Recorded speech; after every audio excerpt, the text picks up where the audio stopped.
So, welcome to your virtual open house for Communication Leadership Program.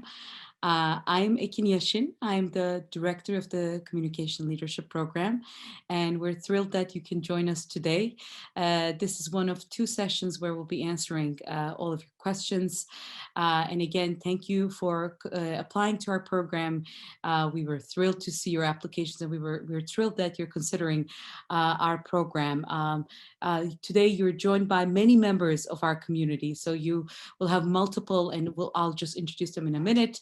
They'll introduce themselves as well, but please take a minute also to introduce yourselves in the chat to each other. Maybe tell us your name and tell us where you're joining us from, where you're joining the Zoom open house from today. So welcome to all of you, and we're really excited to have you here.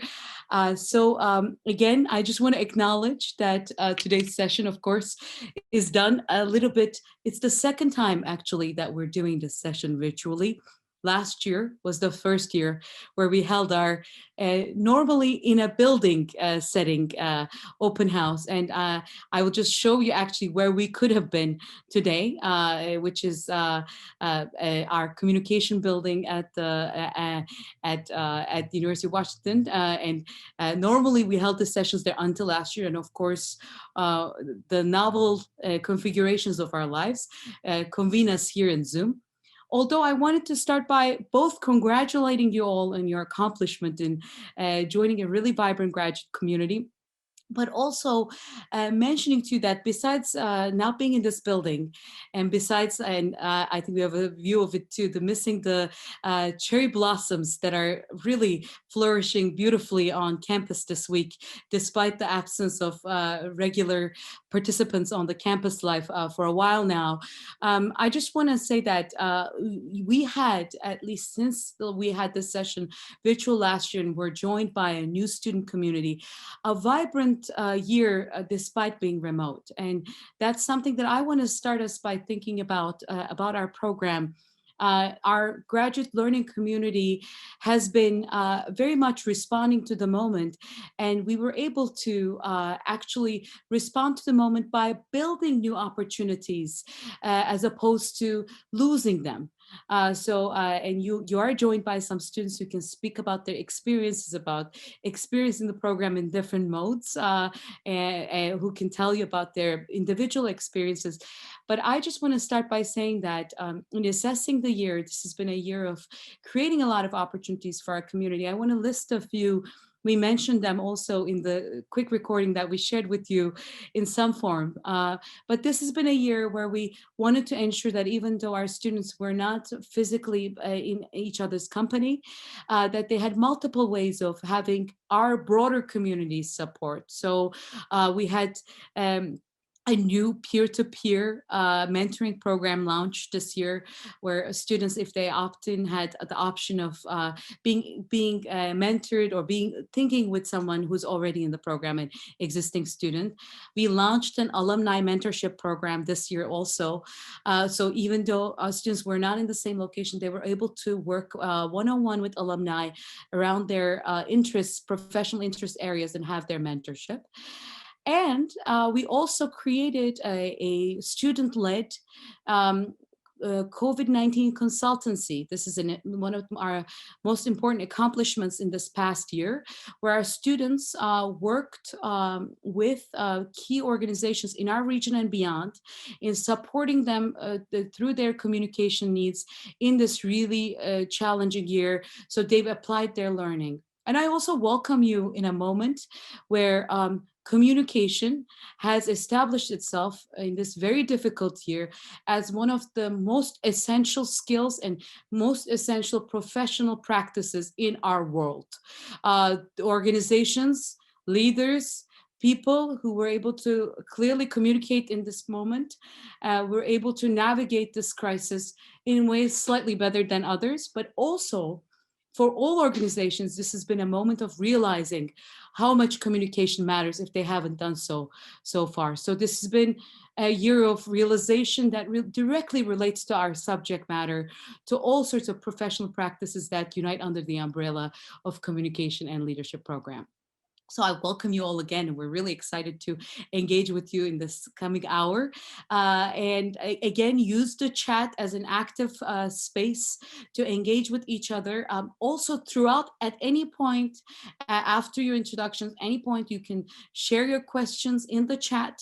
We're just about to introduce who's in this Zoom admitted student open house today with you.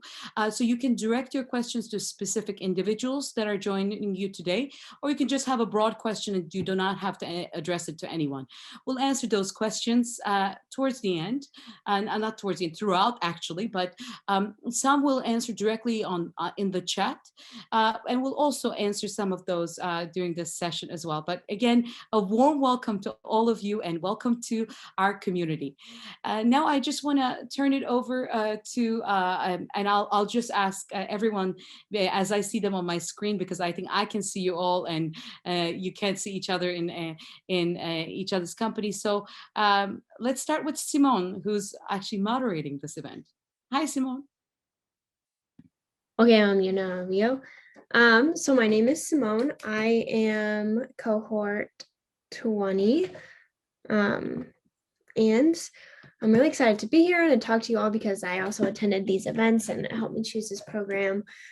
So right now I am doing marketing and business development for a small credit company, as well as event coordinating for the CommLead program.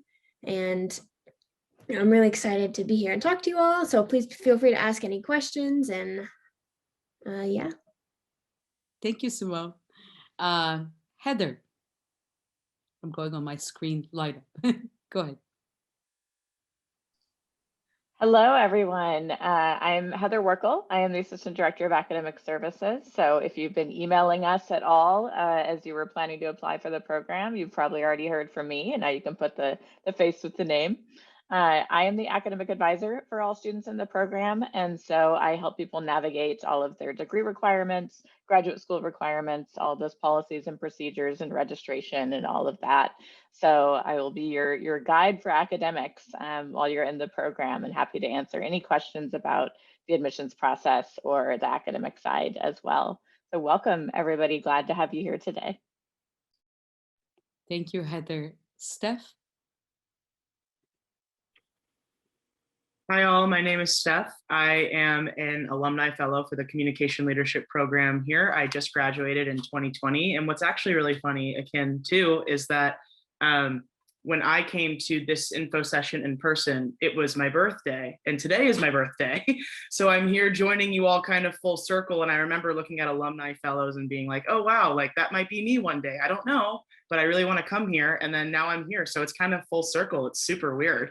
But I used to, on Friday, work for the Seattle Department of Transportation's low-income access to transit programming, and equity and diversity inclusion type of communication. I will now be leaving SDOT and moving to C+C, which is a communications consulting firm downtown in Seattle, where I will be focused on diversity, equity, and inclusion-based communications and campaigns as a senior account executive.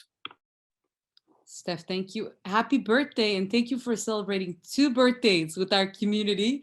Incoming, and the birthday messages are coming in the chat from future and current members of our community. Thank you. We're so grateful that you can join us on this momentous day, and congratulations on your new role as well. I would like to share my congratulations to you. Thank you. Doris? Hello, my name is Laurie. I am your CommLead Outreach Coordinator, and I'll be answering questions, answering your questions in the chat.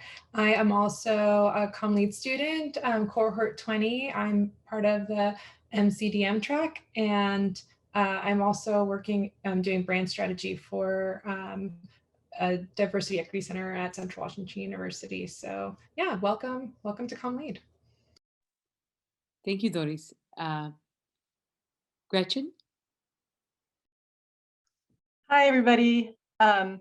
Great to be here today. Unlike Steph, this is my first one of these events. I am one of the newest members of the CommLead staff.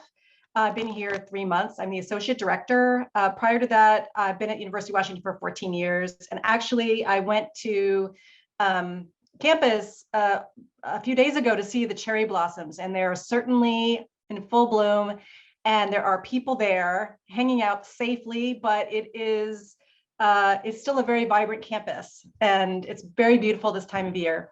As Associate Director, I lead up our faculty and our curriculum offerings in our development. So I am actually still new, and I'm still learning who we are and meeting all of the faculty. But what I can tell you is that these are leaders in their field who are also passionately committed to education and mentorship. So welcome to this program. It's amazing and truly one of a kind. Thank you, Gretchen. Megan?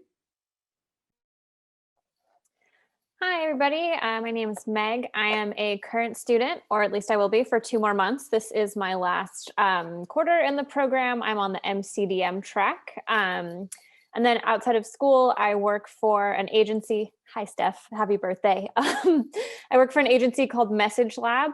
We do science communication, content marketing, and content strategy for healthcare organizations. Thank you, Megan. And last but not least, Alex. Hi there, I'm Alex. In addition to being a student, cohort 19, I am CommLead's head of creative strategy. And that means that I do a lot of work on applied learning and coordinating our applied learning initiatives. So one of the core tenets of our program is to get students beyond the classroom and apply the work that they're doing in classes and outside of classes to real world problems and organizations. So that can be anything from this quarter. We have a project with a company that's doing sustainable kelp farming and marketing a kelp chip product, and our students helping them with that, to working with a academic center that works on studying misinformation and helping them with their communications around that. So I look forward to meeting you all here and answering any questions you have about those things. As I mentioned in the beginning, you're joined by so many different members of our community. So you will get to ask any questions. And again, I just want to mention that this session is driven by your questions. So feel free to share them in the chat anytime. Starting now, again, we will drive the session by your questions to clarify anything you need from us. But as you're thinking about those questions and sharing them in the chat, again, Doris will share them with us. You can mention any one of us or all of us as the subject of that question. I want to turn it over to our colleague, Heather, who can share a few details about your upcoming. So when we say cohort, that's the kind of group of students that you'll start the program with. That usually aligns with the year that you start the program, cohort 20. Most of the students started in 2020. So you would be cohort 21. And Heather will share some information about those who've already applied to the program and some other information that will be helpful. And throughout, please feel free to start sharing your questions in the chat. Great, thank you, Ken. Let me get my screen shared again so you can see these, and we'll start again with the cherry blossoms because that's always nice to look at, right? So who is cohort 21? You can see on the screen here some of the demographics, and this is based on our offers of admission. So we don't know yet who's going to accept. We hope you will. But based on offers, we have students from 14 different countries. You can see those represented here. And I know some of you are in the chat today. I saw that Connor's here from Ireland, so welcome. We have domestic students from 15 different states. As you can see, those states all the way across the country, from Florida to Washington, New York, California. We've kind of got all the corners covered there. Of our domestic students, 60% of our admitted students are BIPOC, Black, Indigenous, people of color. And so we're looking forward to having a very diverse cohort in cohort 21. You can also see here, students have undergraduate degrees from 33 different fields. And I just listed a sampling here of some of the undergraduate majors that students are coming in with. So psychology, history, marine biology, neuroscience. As you can see, people come to our program from a wide variety of backgrounds. So there's no assumption that you've ever taken a communication class before you enter CommLead. And that's exciting to have those diverse viewpoints in the program. I broke down here kind of where people are in their journey since their bachelor's degree. So about 9% of our admitted students for cohort 21 finished their bachelor's degree 10 or more years ago. So kind of industry veterans coming back to school. And then about 26%, so a little over a quarter of students graduated 4 to 9 years ago. So those are kind of our mid-career professionals coming into the program. And then 65% graduated within the past 3 years. So are coming pretty much straight into this program from their undergraduate journey. So we're excited to welcome all different levels of experience into the program. And actually 7% of students already have a master's degree. So they're coming back for yet another graduate degree. And so what a lot of you are probably wondering is what happens next? So this is just a quick timeline to show you April 15th is our decision deadline. So that's when we need to hear back from you in your application status page, either clicking accept or decline, hopefully accept, to officially accept that offer. Once you click that and accept, there are steps to enrollment that'll appear on your application status page. So those include your official transcript, submission, immunization requirement, and for international students starting the I-20 application process. So all of those steps will show up on your application status page after you've accepted the offer. I will be holding pre-registration advising sessions in June. That RSVP will be set in early June, so you can get all the help you need before you sign up for your fall classes, which starts June 21st, is when registration opens for autumn 2021 for new students. And then we always have a new student orientation in September. Planning has not yet begun for that, so I have the TBD dates here, but you will all have a chance to learn more about the program and your cohort and community at the new student orientation. And then autumn classes begin September 29th. So that's what the next few months will look like for you. Now, a big question that everyone has been asking, we don't know, is the short answer. Will autumn 2021 be online? The university administration has indicated that they have a desire and plan to return to in-person instruction in the fall, but this will depend on many factors that it's just far too early to know what that will look like at this point. So regardless of those larger university decisions that will likely be announced during the summer, ComLead plans to offer flexible options. So in-person, online, hybrid, we'll be working on what that looks like so that students have the option that will work for them, whatever happens in the fall. So we're in the planning stages there, nothing official yet, but we're here to support you and want to make sure that it will work for you. A lot of you are really excited to join the community. I know about 30 of you have already accepted your offers, so welcome officially. But these are ways you can connect before starting the program in September. So we have Luminary Salon with Hanson Hossein is hosting that with Melissa Wagner-Zorkin, who is the CEO of We Communication, coming up this Friday. We invite you all to attend that. Our first Friday networking event in May, May 7th, is with City of Seattle and King County. So you can learn about working with local government in that. And then we're on all the social media channels. Be sure to follow us there. And then stay tuned for more opportunities to connect over the summer. So with that, we will move into the Q&A, and I will stop this so that we can see all your lovely faces. Great. And I'll turn it over to Doris to share with us some questions. And again, we will chime in if it's not directed to a specific one of us, but otherwise we'll continue on. I know that a lot of questions already came in. Feel free to send them along throughout the session. All right. There's a question about the resources for international students and finding internships and co-op opportunities during the ComLead program, and if there is anyone with whom they can talk to. Great. I can just maybe point to Alex, perhaps, for the experience of students beyond the classroom and paid engagement in the program. Yeah, I think I can start to address that, and maybe Natalie's question right below that about scholarships, fellowships, or partly address that. So through our partnership program, we have paid opportunities that are now run as like student employment, basically. So those are open to considered on-campus jobs, which are thus open to international students on F1 visas, as well as domestic students. So there's some financial support and experience building available there. We have about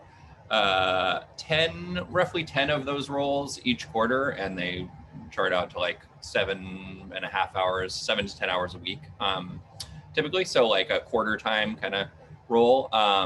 So certainly that's one opportunity. And then in terms of finding other opportunities, we have a weekly jobs email that goes out that is a listing of not just jobs in the kind of fields that we cover, but specifically jobs where we have some kind of alumni connection or other student connection. I'm guessing maybe I saw that the role that Steph just mentioned that she was starting advertised in the jobs email. So I don't know if that's where that connection came from, but there are a lot of opportunities there that tend to be either jobs, also internships, and those kinds of opportunities. And then there are, maybe somebody else can speak to this more in terms of directories for internships more generally, like not specific to our program. I think the university has some resources related to that too. Yeah, university-wide, UW uses the system called Handshake. So that's on the Career Services website, and which we link to also from our resource pages on our website. So Handshake is where it's UW specific. So only UW students have access to those jobs, but they're posted from all over the place. So that's people that are looking to recruit UW students specifically. So it's a great place to find opportunities as well.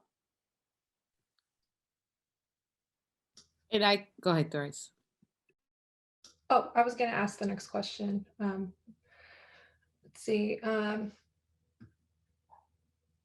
How many credits do students typically take per quarter? Yeah, I can answer that question actually. So it depends. Part-time students can start at 5 credits. If you're a full-time student, 10 credits. And I think it really depends on if you're a full-time employee or part-time, or really like if you're an international student. So there's a lot of different degrees of what credits you may or may not take. But there's definitely a lot of different credit options between each quarter. Yeah, and I would add in that some students have taken as little as 1 or 2 credits per quarter if they're part-time. I know we had some people that started in the fall and only took CommLead 501, the required core class in fall. The thing to be aware of there is if you're using financial aid, 5 credits is the minimum to be eligible for financial aid. Also to be eligible to be in school status to defer any prior student loans if you're looking to do that while you're in school. Once they're not automatically deferred due to the pandemic. But yeah, part-time students take anywhere from 2 to 7 credits typically, and then 10 credits is full-time. We do not recommend taking more than, say, 13 credits maximum, and that would be already an overload. So really 10 credits is full-time status in the program. Are libraries open on campus? Currently, they are open, I think, by appointment for 2-hour blocks. So kind of self-study options are coming slowly back with the rolling out of phase 3 in our state. So yes, currently there's some opening of the libraries for individual study at the moment. And then maybe just to add in terms of library resources, more and more those resources are kind of more virtual. So certainly students have access to those resources. And we have a librarian, a communication department librarian who is always ready to help CommLead students with their research needs and kind of be their guide through the libraries. Her name is Jessica Albano. And usually we hear from her at orientation. Exactly. What is the employment rate of international students in the United States? I would briefly talk to this. I would say, so it changes, but we have a very high employment rate of our international students. So I can mention a few organizations that our students currently got employment in the past year that were international students. Included in that are organizations like Facebook, Microsoft. Very recently, one of our students have been hired in a marketing organization called Remitly. And we work with our students throughout that process. But Heather, do we have any updated information on that one? I think, again, we'll share with you all the data, but it's a very high rate of employment. Go ahead. Yeah, I was going to say, we've just started the process of doing kind of an alumni survey to see where people are at. It's been something that hasn't been done regularly in the past because being a program that, as you saw from the statistics, welcomes a number of mid-career professionals, a lot of those kind of employment rates or can be deceiving when someone enters the program already with a full-time job and doesn't intend to leave that job. And so then it looks like they weren't placed, but they were actually already working in the field when they started the program. So that's something that we're looking at for the future in getting that kind of data. Anecdotally, I can say I haven't heard from any students who didn't have a job within a couple of months after graduating. So for international students, they all were able to make that OPT cutoff where I think it's 60 days after graduation, they need to have a position, and haven't heard of anyone not making that. Exactly. That has been also my personal experience too. Worked with a lot of our international students as a past international student myself, and I have not heard anyone that has not met that deadline either as well. So we touched upon this a little bit, but we would want to know more about networking opportunities and internships.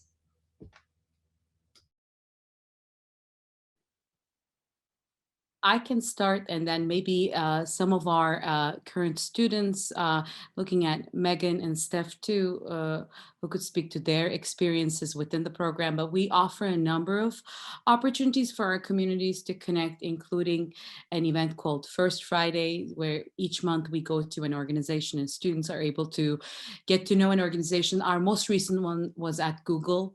We were joined by recruiters from Google, and also some of their UX related staff and students were able to make connections, and each month we rotate. The next one, our May First Friday event will be at Weber Shandwick, which is a global communication agency. So each month we try to feature a different type of key organization.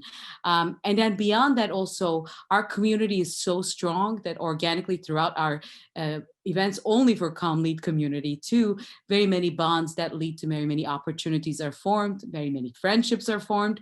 But I'll maybe ask Megan and Steph to elaborate also on their personal experiences. Yeah, I'm happy to jump in and talk about that a little bit. So obviously our First Fridays haven't been in person for a little while now, but before the pandemic, they were really fun events where we often got the chance to go to the space and see the Microsoft offices, or we had one at KUOW and really get to see their space, get to talk to the folks that work there, and get to listen to them talk about, different opportunities, how they, got into that role that they're in now. So the presentations are always really interesting. Getting a chance to talk to the folks who presented is always really interesting. And it's also just a cool opportunity to network with other people in the ComLead program as well. So at the beginning, you'll probably have classes with the people in your cohort, and you'll get to know other people in the program as well through classes, but it's just another opportunity to, not only network with that company that we're going to, but also to get to meet more people in the program or alumni of the program, and just really kind of get deeper into the community and get to know more people. Thank you. I second what Meg says for sure, and saying that our First Fridays are very important in terms of networking and kind of establishing yourself, and especially if it's for a company that you want. But I also want to offer and invite you to what can happen inside of the actual classroom too. A lot of our courses that are offered, a lot of our professors, have so many different connections outside to the world. And you might have the opportunity in your class to build a campaign or build a product for a specific organization that you're working with in that class. And you don't think about your class being something like, oh, like they're actually going to use it, but it becomes a very important part of your portfolio, because they do take on what you've put together, because you are the expert in those classes. We're essentially, I feel like ComLead's like a consultant agency as a whole. And our classes are really like that experiment to where you can figure out what you like And then also if client likes what you like, there's the opportunity to build on that in a partnership program, which I know Alex will touch on a little bit later on too. But that was my experience at UW, was being able to work with someone like Meg when we were working in a KINS class together, and we were able to come up with a plan for Families of Color Seattle that they actually do use now in all of their content. As well as with Washington Mesa, which was another one that we had in our courses that I ended up becoming and working over there as their digital strategist for a little while. And you know, that those things help out as you try to build your career, especially here in Seattle. I'm from the East Coast, Meg is from Hawaii. So we've done a lot of work and a lot of networking, but coming to this particular space is probably one of the most beneficial that I could have seen in my life for sure. Natalie would like to know more about scholarships, fellowships, ways to pay tuition, and also if there's ways to be a TA, teaching assistant. Yeah, so Alex put in the chat a link to our fees and financing page on our website. So I definitely recommend checking that out, as it has a number of different funding resources that you can utilize in the program, just kind of curated there for you. So ComLead is a fee-based program, which is basically UW has two different types of programs: state-funded programs and fee-based programs. And so what that means is that we don't get any money from the state. We are entirely supported by student tuition in our program. So because of that, our program itself doesn't have teaching assistantships, although we have occasionally had students find a position in another department. It can be a little more difficult as a fee-based program, because some programs will not hire fee-based students. They only hire state students because it basically costs them a lot more money to hire a fee-based student. But we have tried to supplement that by having a number of hourly positions.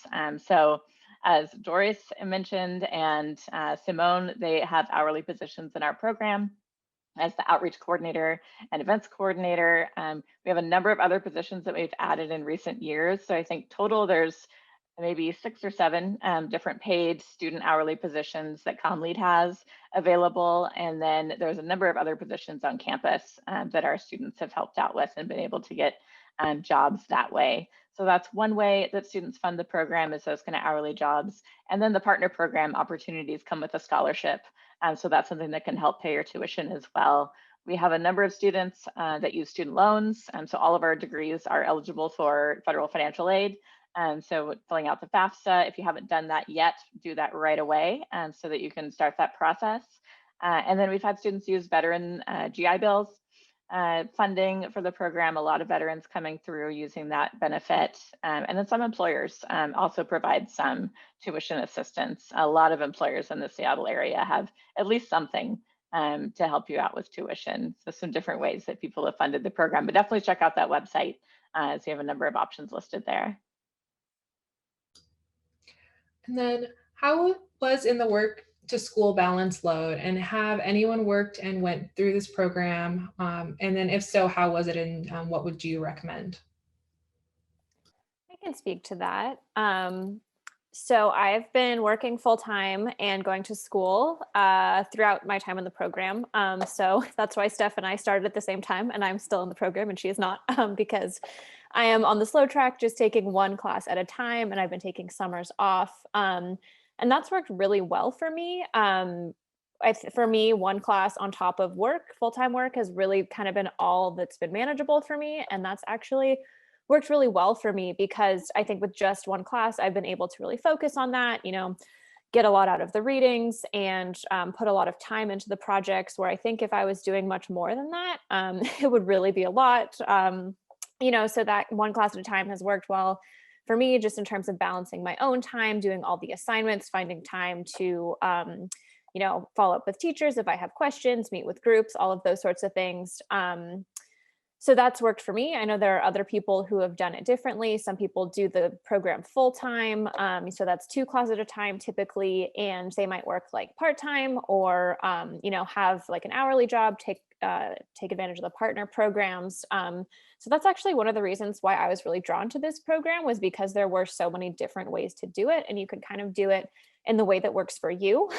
So what's worked for me is being able to keep my full-time job and do class at the same time, but that's definitely not the only way to do it. People also will do school full-time and work less or not work at all. Yeah, and just piggybacking off of what Meg has already said too, I feel like I've kind of done a mix of it all. There were some semester, or not semesters, wow, we do quarters here. My bad. Let me rephrase that. Quarters, where I would take only one course because I was working part-time or was just trying to make ends meet and whatever the case may be. But as my kind of presence grew over time in the program, I had more time to spend on what we were actually focusing on at the same time that I was working. And what I would love to also mention here is the ability to take internships during your time at CommLead, because your internships can count as course credit. And for me, that was how I was able to kind of finagle going to one class at CommLead, but also getting credit for going somewhere else. I was able to intern with the Seattle Sounders in 2019 and won an MLS championship, but also received credit for doing that at the same time. So you can really have those real life experiences at the same time that you're going to school. And yes, in a way, like you're paying for credit for internship, but at the end of the day, it's a dual experience that really makes it work and vibe out for you. So I would listen to both Meg and Heather when we say, really try to start slow, inch yourself into it. And as you go along, do you want to add more courses? Does that feel right and feel good to you? Or do I want to do an internship where I know I'm going to get paid? I know I'm going to get compensated on the other side, and work with my CommLead staff to say, how can we make this work academically? So I think that that's a really smart way to think about our program too, is yes, we're adults and we might not all the time think that we need internships, but as we learn new things and have those opportunities come to us, it's a really great opportunity for you to learn and to explore. And our program does so many great things in that realm for us to have those opportunities. And then how does CommLead support students that are starting their career in communication? We have, I would like to say that we have a number of students, and others can speak to it as well from a student perspective or from other perspectives as well. I would say a big part of our community are actually people either repivoting their careers towards communication or starting their careers in communication. So the very experiences that we've just discussed are completely designed for that. Our courses give all sorts of foundational tools and skills that you need to understand the landscape and connect you to a number of professionals in some of the key technology, nonprofit, across sector professionals that'll help you navigate it post-graduation. We also have, I want to mention, a career advisor, a career consultant that we have available to you that help you build your both online and profiles and resumes, and also host multiple small group and large group conversations about how to best present yourself professionally, specific to communication and leadership students, on top of very many career resources UW already offers to all its students around, again, similar ideas. But our career advisor specifically works in launching your career in our related fields. But just be assured that our classes are at all levels. Indeed, we all bring ourselves, but they're very much designed. They're not designed for one part of our community, but all communities. So you'll be very much able to design your experience and launch your career in the program, as did many of our recent and past graduates. I can share a little bit on that too. One of the things that I think has been so beneficial of this program is how so many of the classes or partner programs are built towards building your portfolio. So I know when you're applying for communications jobs, they want writing samples, or they want work samples, or they want all these samples, and when you're first starting, it's hard to have those different sorts of samples or different projects to point to.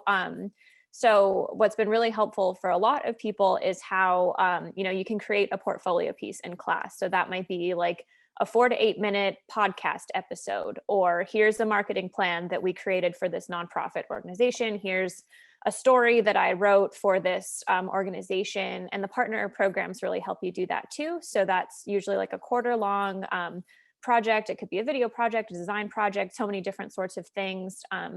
And those portfolio pieces are just so useful because that's really something you can point to that says, here's this project I did, here's how we did it, here's all the work I put in, and here that can really demonstrate those skills. So it's not just like, I took a design class and it was fine, but it's like, here's something I can point to that really shows how I have those skills and how I could use those skills in my career.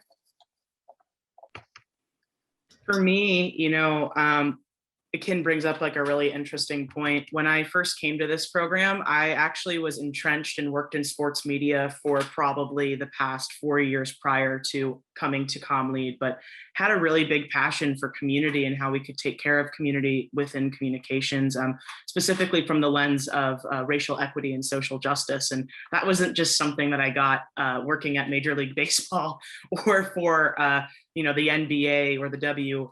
Even in those spaces where it is highlighted for female athletes, there was just still a lot, and there are still a lot of things that I wanted to change in that moment. And so pivoting from working for MLB and ESPN and coming over here to do the work to really gain experience in how we can build equitable solutions.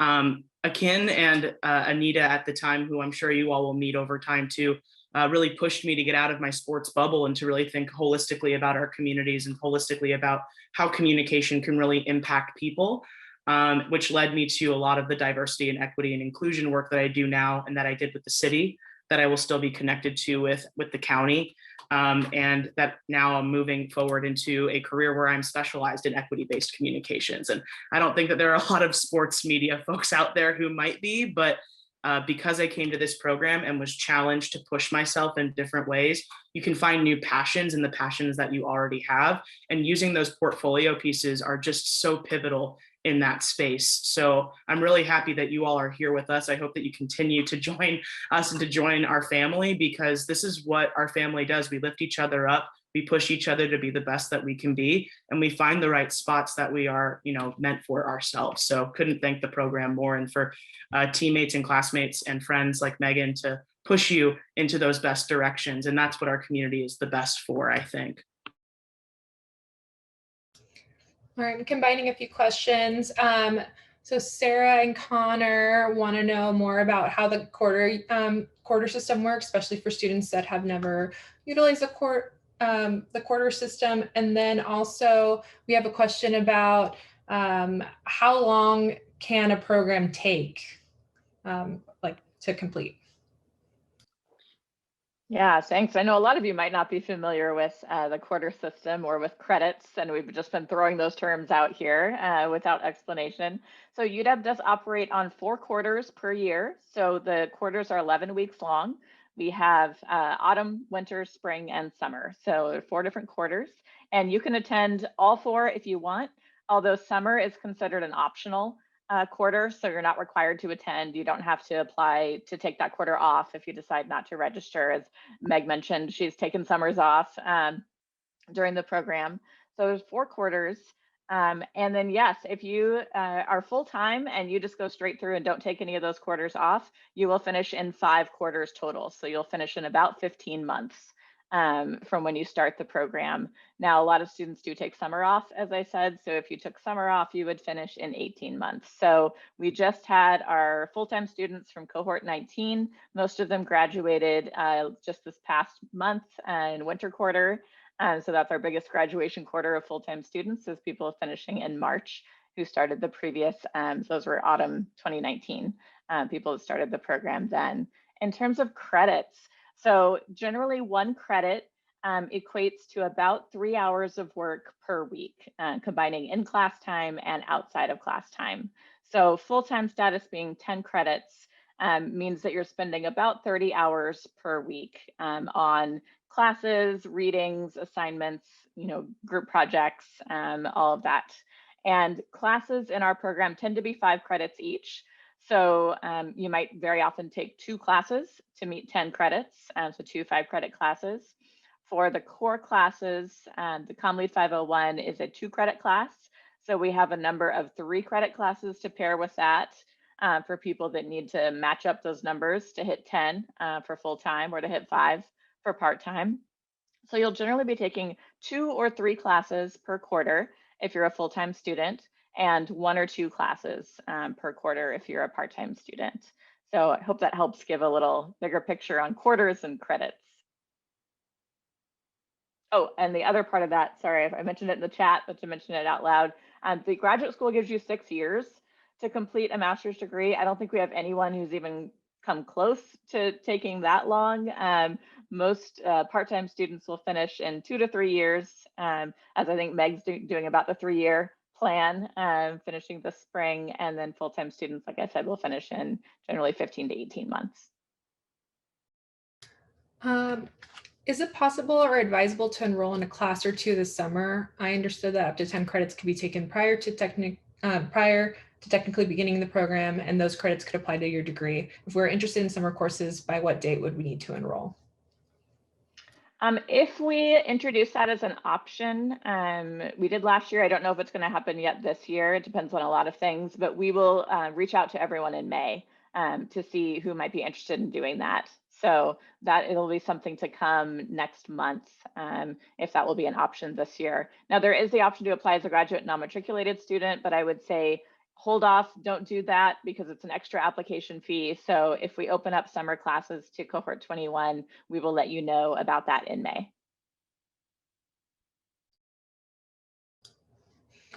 And then I have a question for what is something that you wish you knew before starting the program? Questions for current students and alumni.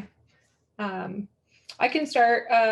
Something that I wish I knew about the program is, I think, how friendly everyone is, even as a cohort 20 working in doing pretty much everything through Discord and like virtual chats. Like I've already met friends where we have coffee dates and sometimes we nerd out and talk about comm, but sometimes we just talk about each other and we celebrate each other. So I think I felt pretty intimidated of joining a master's program, but really what I found out is that there's such a community of people here to support you, and I wish I would have applied sooner.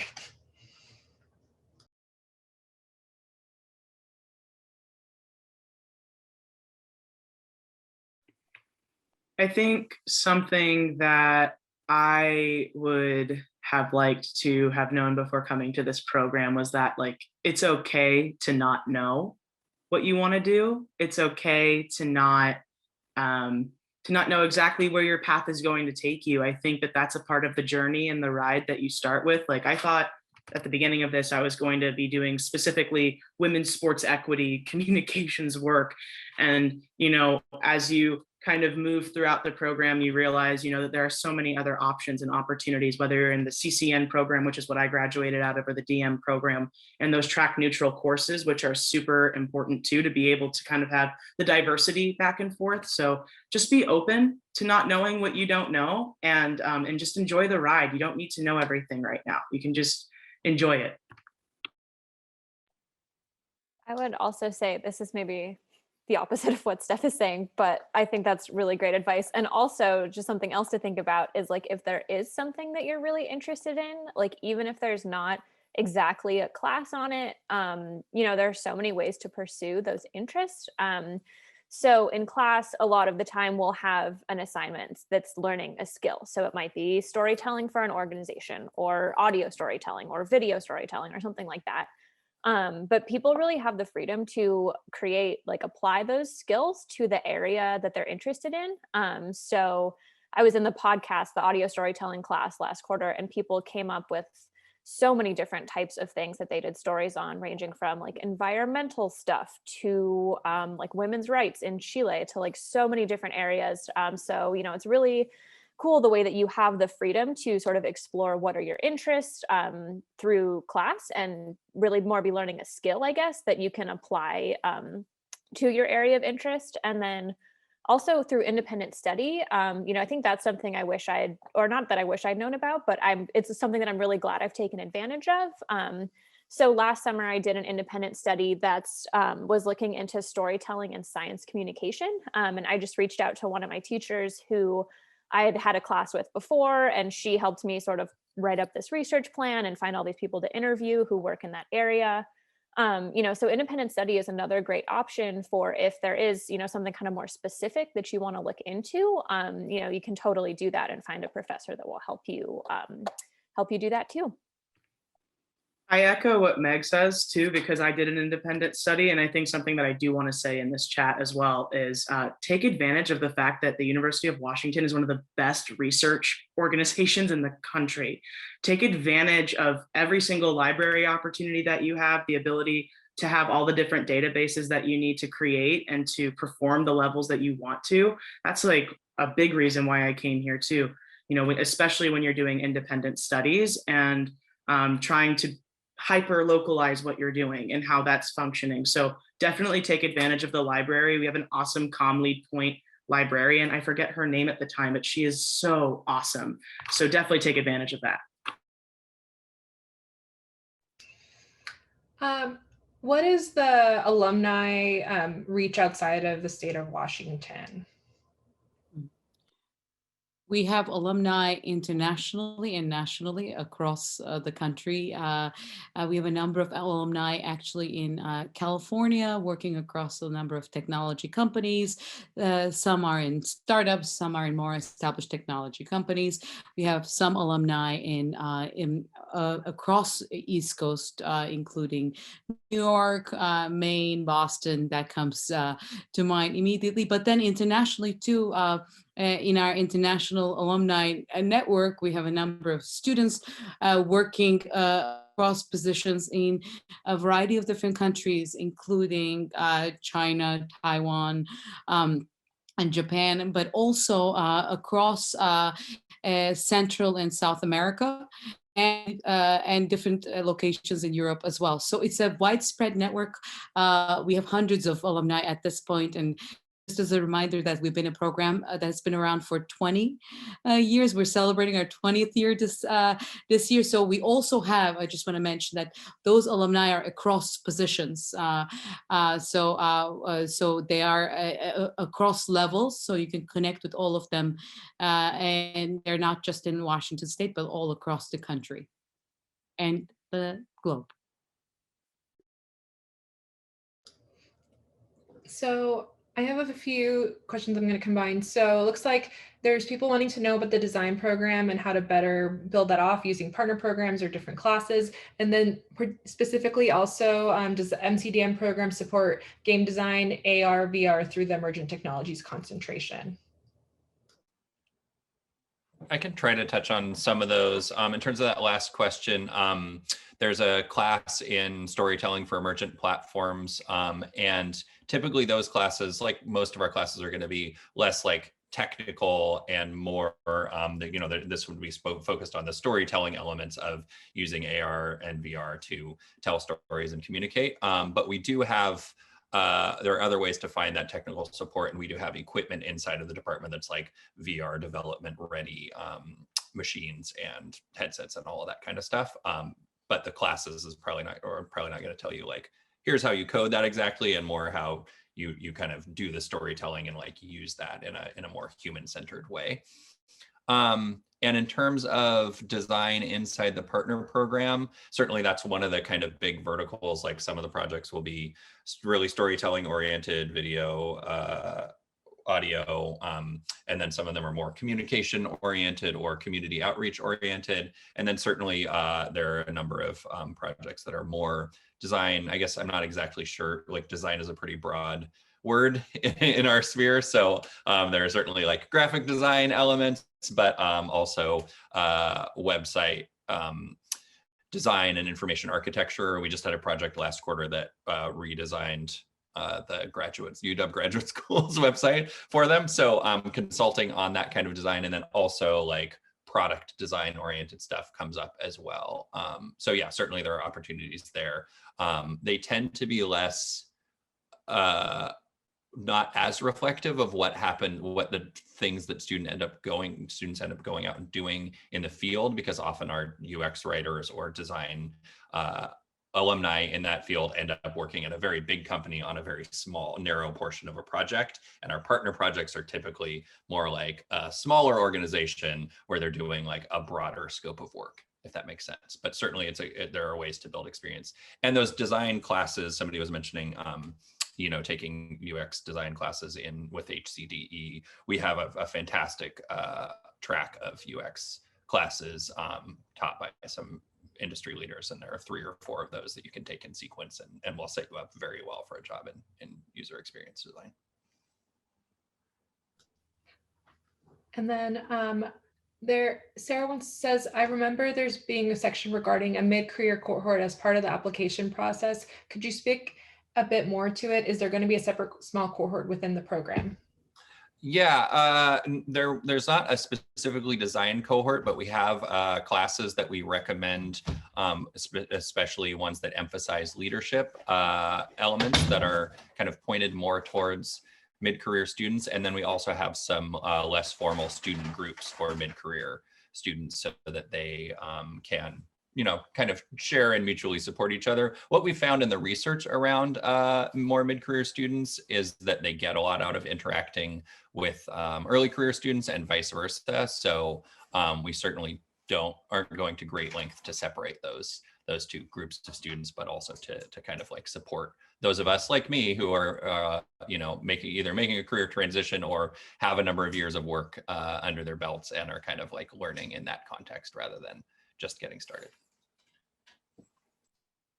All right, since we're approaching the end of our time, I just wanted I put this in the chat, but to remind everyone to please send any questions that we didn't get to or that come up after this to comlead@uw.edu email, and we will get back to you with answers to those. And I want to thank all of our attendees and pass it over to Ken for any final thoughts. I just shared with you ComLead's LinkedIn address. Also, you can find, the reason I did that is all our LinkedIn addresses of staff and some of our community and alumni there as well. So that could be a container for you to see certain trajectories and see a list of our alumni and their organizations that they're working for, but also to connect with us personally as well. Feel free to reach out to any one of us and connect to us. You can find us again on the ComLead LinkedIn page. I just wanted to share that as it has all sorts of people in there, and you can again see the alumni information, some of our alumni information there as well. We are extremely thrilled that you're considering our program. We're very lucky again to be joined by such wonderful potential cohort of students who are considering our program, and we're very much looking forward to learning and thinking with you. Please again reach out to us anytime, and thank you for your consideration. Have a wonderful rest of your day. Thank you for joining us today as well.